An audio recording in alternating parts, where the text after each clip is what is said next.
Mahilig maglaro ng mga manika si Barbie, pero kailangan niyang makibahagi ng kwarto kay Wednesday. Medyo natatakot siya sa kanya. Ayaw ni Wednesday maglaro sa pink na bahay, kaya gagawa siya ng sarili niyang bahay. Sandali! Anong ginagawa mo? Oh, kailangan mo bang sirain ang bahay ko? Sige, gagawa ako ng sarili kong personal na dollhouse. Tingnan natin kung sino ang mas magaling. Isa itong hamon. Simulan natin sa paggawa ng aking dollhouse na perpektong kulay rosas. Pinturahan natin ito ng rosas. Magandang kulay iyan. Gusto ko ito. Simulan natin sa mga dingding sa gilid, pagkatapos ang bubong. Ganyan lang. Ngayon ang harap at tapos na ako. Ano yung amoy? Wednesday, anong ginagawa mo? Pinipinturahan ko ang bahay ko ng purple gamit ang spray can. Matagal ko nang gustong magkaroon ng madilim na purple na bahay. Ang kulay na ito ay perpektong bumabagay sa aking mood. Magdagdag tayo ng ilang detalye, syempre. Dahil kakailanganin natin ng balkonahe dito. Salamat. Tulungan mo ako sa mga ideya. Oh, dinala mo ang lahat ng kailangan ko. Gawin natin ang perpektong balkonahe. Gupitin ang isang piraso ng karton. Ngayon, ipasok ang ilang toothpick. At meron na tayong balkonahe.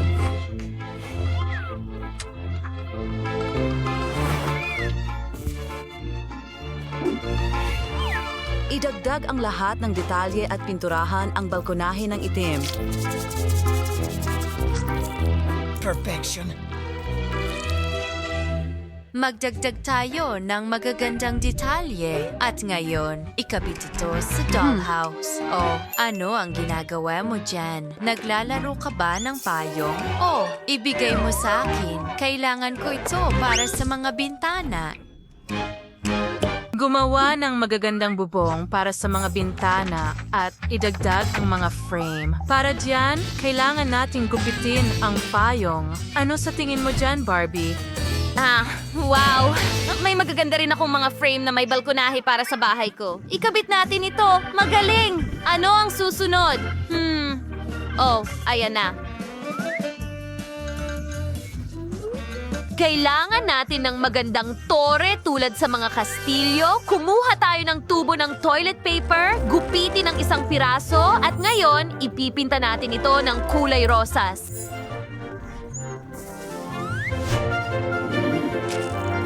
Ganyan lang. Palamut yan ito at gumawa ng bubong.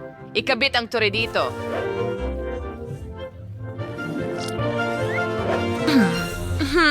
Susunod, gusto kong takpan ang buong bubong ng whipped cream para bang gawa sa mga ulap ang bubong ko. Ha? Well, gagawin kong itim ang bubong ko. Gaya ng pinakamadilim na gabi. Mas maganda ang tingin ko sa kuko. Ngayon, magkakaroon ako ng gothic na estilo ng mga tore at ang aking family crest. Oh, magandang ideya iyan. Magkakaroon ako ng silweta ng ulo ko sa bahay ko. Well, natapos mo na ang labas ng mga bahay. Pareho kayong gumawa ng mahusay na trabaho. Magaling. Ngayon nagsisimula na ang masayang bahagi. Pagdekorasyon sa loob ng mga bahay. Ngayon, papunta na tayo sa bahay na buhangin. Beep, beep, beep. Ting, mag-ingat ka. Narito na ang truck ng buhangin. I-unload na natin ito. Oops. Ting, sinabi ko sa'yo mag-ingat ka. Pasensya na.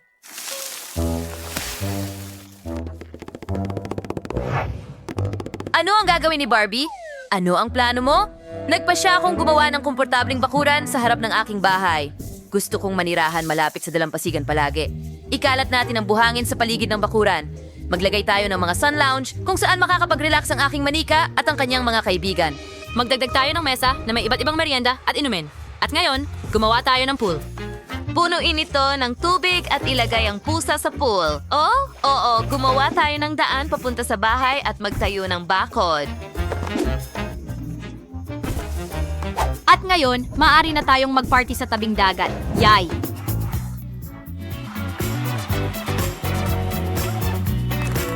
Oh, wow. Alam ko na ang gagawin. Gumawa tayo ng lumang lampara, gagawin itong gazebo, maglagay ng sofa at mesa sa loob. Ngayon, maaari kang magdaos ng mga sesyon ng espiritual dito. Habang naghuhukay si Ting ng butas, nakahanap ako ng mga buto ng mga puno sa sementeryo. Magtanim tayo ng isa malapit sa bahay. Maglatag ng daan. Oh, siya. Yan ang kailangan ko. Magdagdag ng ilang lapida sa dekorasyon. Kahit nga sa Jamie Delino spots for ito may biling mga estranghero sa place ng lugar. Nagiraut na ilaw at hamog. Magaling. Habang nakakilakilabot dito, nalalo akong giniginaw. Ang mga uwak ay magiging magagandang estatwa. Heto na sila. Wow! Mga babae, magkaiba ang inyong mga bakuran. Habang ang bakuran ni Barbie ay abala sa isang beach party, ang bakuran ni Wednesday ay perpekto para sa isang horror movie. Oh, wow! Isang ice cream? Gustong-gusto ko ito.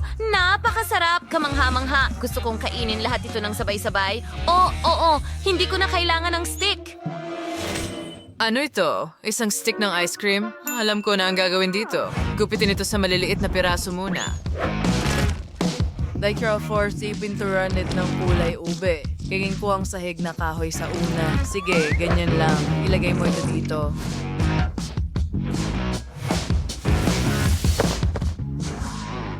Wow, Wednesday! Nagkaroon siya ng magandang ideya. Gusto kong maglagay ng magagandang haligi sa bawat palapag. Wow! Oo, mukhang napakamura nito. Kailangan ko ng itim na espongha. Idinikit sila at pagkatapos ay binalot sa itim na tela. Lumalabas, isang komportableng sofa. Estilo ka ng fireplace any sisby. John here portrait will cruise your rack na regular potion and not in the carpet. Wow, handa na ang aking sala. Dito bawat detalye ay parang kilabot sa gulugod, nakakatakot at maganda. Siguradong gusto ito ni Ting.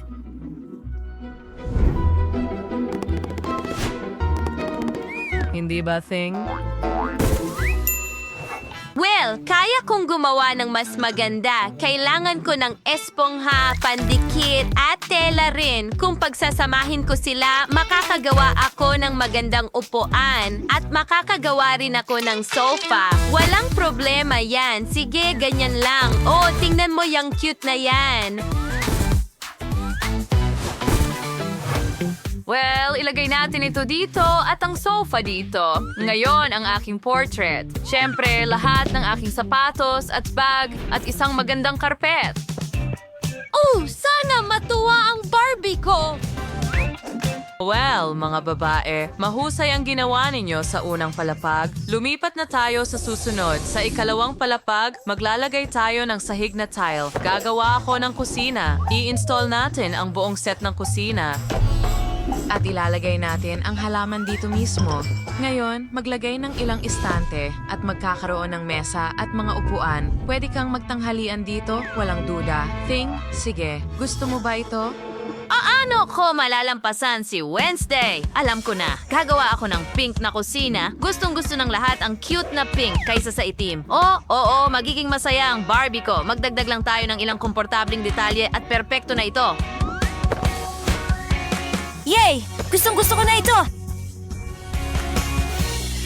Mga babae, mahusay ang ginawa ninyo. Wow! Ang daming mga kawili-wiling bagay sa dyaryo. Oh, may naisip akong bago. Maraming magagandang larawan dito at ngayon puputulin at ididikit natin ang ikatlong palapag ng aking bahay. Ganyan lang. Kaunti pa. At ilalagay natin sila dito. Hindi ba tanggaling?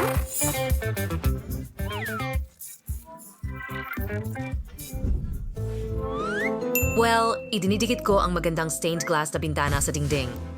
Personal festival por niyo, that song sauber todi and simply yung kwit ng cherry, at vasyaran sa kalampot puente, ispitly ang magpainting at tapos na. At halos tapos na ako. Ilagay natin ang kama dito. At ngayon, may silid tulugan na ang Barbie ko. Bagay, halika na.